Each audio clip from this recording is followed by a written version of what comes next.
Shalom sobat pemenang yang dikasih oleh Tuhan. Materi renungan kita hari ini, Allah yang menaburkan benih firman Tuhan ke dalam hati kita. Wajarlah jika ia menuntut buah dari hidup kita. Dasar renungan dari Matius 13 ayat 1 sampai dengan 58. Inti renungan kita hari ini dalam hal inilah Bapakku dimuliakan, yaitu jika kamu berbuah banyak dan dengan demikian kamu adalah murid-muridku, kata Yohanes 15 ayat yang ke-8.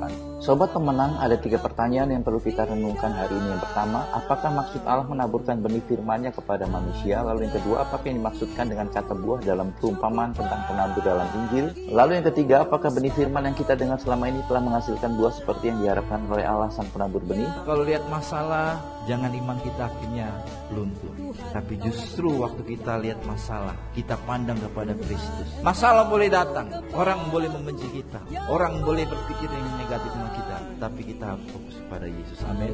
Ini yang penting.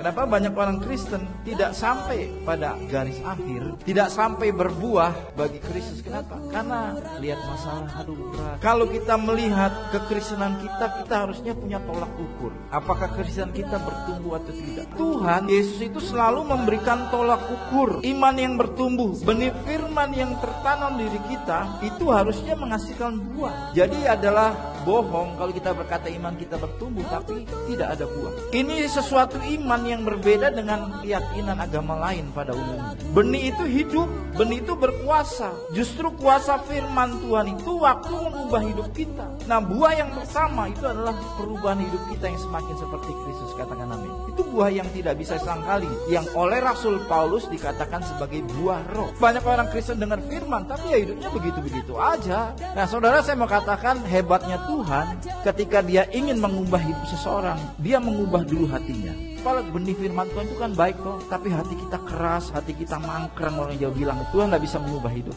Sobat pemenang, mengikuti dan meneladani ajaran Tuhan Yesus untuk berdoa dengan tidak jemu-jemu, mari kita responi renungan hari ini dengan berdoa. Tuhan, aku bersyukur untuk setiap benih firman yang Kau taburkan dalam hatiku, karena itu dengan Roh-Mu mampukan hidupku menghasilkan buah yang Kau kehendaki. Lalu pokok doa syafaat kita hari ini berdoa bagi keamanan dan kesatuan NKRI agar tetap kondusif. Salam pemenang dalam Kristus, Tuhan memberkati. Kau setia menuntun langkah